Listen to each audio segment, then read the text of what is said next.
আগের দিন যেখানে শেষ করেছিলাম যে অভিভাবক হিসেবে একজন নাবালকের পক্ষে খোলা অ্যাকাউন্টের সীমা কিন্তু আলাদা আলাদা হবে।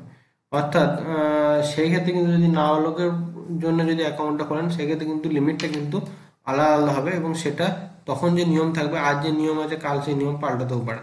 সেটা আপনাকে পোস্ট অফিসে গিয়েই কথা বলতে হবে। এবার হচ্ছে সুদের ব্যাপারটা আছে যে কীরকম কী সুদ পাবেন বা কীরকম হবে। এখন এটাতে কারেন্টলি যাচ্ছে 7.4%, অর্থাৎ আপনার 1,000 টাকায় পাবেন 74 টাকা প্রতি বছর, এবং সেটা প্রতি 12 মাসে ভাগ হয়ে যাবে ওই 74 টাকাটা। ঠিক আছে, এরপর ধরে নিন আপনি 1,00,000 টাকায় 7,400 টাকা পাবেন। ঠিক আছে, সুদ সুদ খোলার মানে অ্যাকাউন্ট খোলার যে ওপেনিং ডেট সেখান থেকে 1 মাস পূর্ণ হলে, আজকে 18 তারিখে যদি অ্যাকাউন্ট খোলেন, পরের মাসে 18 তারিখে 1 মাস পূর্ণ হচ্ছে, এবং সেই ফিক্সড যে টাকাটা আছে তার উপর 7.4% হারে টোটাল যে 1 বছর সুদ হবে সেটা 12 মাসে ভাগ করে প্রতি মাসে যে আপনার অ্যাকাউন্টে টাকা ঢুকে যাবে। ঠিক আছে, যদি প্রতি মাসে প্রদেয় সুদ অ্যাকাউন্টধারীর দ্বারা দাবি না করা হয় তবে এই সুদের কোনো অতিরিক্ত সুদ পাওয়া যাবে না। অর্থাৎ যদি আপনি যে সুদটা আছে, এগুলো এখন যদিও সেভিংস অ্যাকাউন্টে অটোমেটিক ঢুকে যায়, এটা আগের ক্ষেত্রে যেহেতু ছিল সেহেতু নিয়মটা বলা আছে যে যদি আপনি সুদ কোনোভাবে না ওঠান, আগে ছিল যে সুদটা উঠিয়ে আসতো তো প্রতি বছর, মানে উইথড্রল স্লিপ নিয়ে সুদটা উঠিয়ে দেন, তো সেই ক্ষেত্রে যদি সুদটা না উঠতেন সেই ক্ষেত্রে সেই সুদটার উপর আবার অতিরিক্ত যে আপনি এই মাসে সুদ ওঠান না 2 মাসের সুদ একসঙ্গে ওঠাচ্ছেন বলে আগের মাসের সুদটা এক্সট্রা টাকা পাবেন, সেটা কিন্তু হবে না।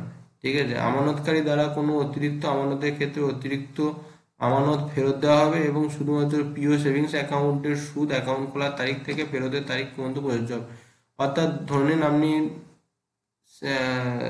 অ্যাকাউন্ট খুলেছেন এমআইএসে, এবং সেখানে ওই যেটা বললাম যে একজন সিঙ্গেল 9 লাখের বেশি করতে পারেন। আপনি হয়তো এখানে 9 লাখ করেছেন, আবার একজনের সঙ্গে জয়েন্ট অ্যাকাউন্ট করে সেখানে হয়তো আবার 8 লাখ টাকা রেখে দিয়েছেন, কি ধরুন রেখে দিয়েছেন, তো সেখানে 9 লাখের ওপরে তো আপনারা নেওয়া হবে না। সেক্ষেত্রে ওই যে 4 লাখ টাকা সেটা কিন্তু কিছুদিন পরই পোস্ট অফিস বা যে আছে সেই বুঝতে পারবে যে এইটা কিন্তু অন্যজনের নামে ভুল করে অ্যাকাউন্ট খুলে দেওয়া হয়েছে, অর্থাৎ আপনার যে লিমিট সেটা আপনি এক্সিড করে গেছেন। তখন কিন্তু ওই যে সেভিংস যে মানে ওই যে অ্যাকাউন্টটাই, সেটাতে শুধুমাত্র সেভিংসের হারে সুদ পাবেন, এবং আপনাকে বলা হবে আপনার এমআইএস অ্যাকাউন্টটা বাতিল হলো, কারণ হচ্ছে যে আপনার এক্সিড করে গেছে। এবং সেটা বাতিল হওয়া পর্যন্ত যে সময় পিরিয়ডটা আপনার টাকাটা জমা থাকছে পোস্ট অফিসের ভুলে, যে আপনার ধরুন ভুল করে একটা এমআইএস খুলে দিয়েছে আপনার লিমিট পেয়ে যাওয়ার পরও, সেক্ষেত্রে সেইটাতে কিন্তু আপনি জাস্ট একটা সেভিংসের হারে 4% হারে সুদ পাবেন।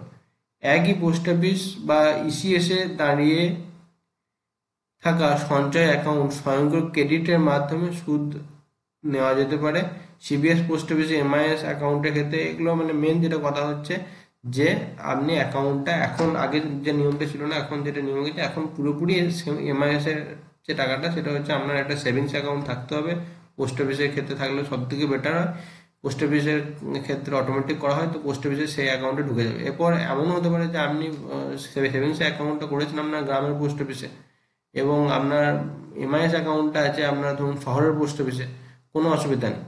আপনি যদি বলে দেন যে আমার এই অ্যাকাউন্টে টাকাটা ঢুকবে, এই সেভিংসের অ্যাকাউন্টে, তো সুতরাং আপনি গ্রামে থেকেই কিন্তু গ্রামের পোস্ট অফিসে টাকাটা ওঠাতে পারেন, সেক্ষেত্রে কোনো অসুবিধা নেই। অর্থাৎ সেভিংসের অ্যাকাউন্টে আপনার টাকাটা ঢুকে যাবে। ঠিক আছে, আমানতকারীর হাতে সুদ করযোগ্য, অর্থাৎ এখানে কিন্তু কর ছাড়ের যে 80C ধারার সুবিধাটা কিন্তু নেই, এখানে সুদটা কিন্তু করযোগ্য, কারণ সুদটা হচ্ছে আপনার ইনকাম হিসেবেই ধরা হবে। সুতরাং সুদ থেকে যে টাকাটা পাচ্ছেন সেটা কিন্তু করযোগ্য। ঠিক আছে, এরপর নেক্সট যেটা হচ্ছে মানে ম্যাচুরিটি হওয়ার আগে যদি অ্যাকাউন্ট বন্ধ করতে চান, তো সেইটা এই যে পয়েন্টটা, এটা আবার একটা নেক্সট ভিডিও করাই ভালো, তার কারণ হচ্ছে ভিডিওটা আবার লম্বা হয়ে যাবে। তো এটা থেকে পরের ভিডিওতে আমি বলছি যে প্রাক ম্যাচিওর অ্যাকাউন্ট বন্ধ করা এটা নিয়ে। ঠিক আছে, তো আজকের মতো এই পর্যন্তই। Thank you very much.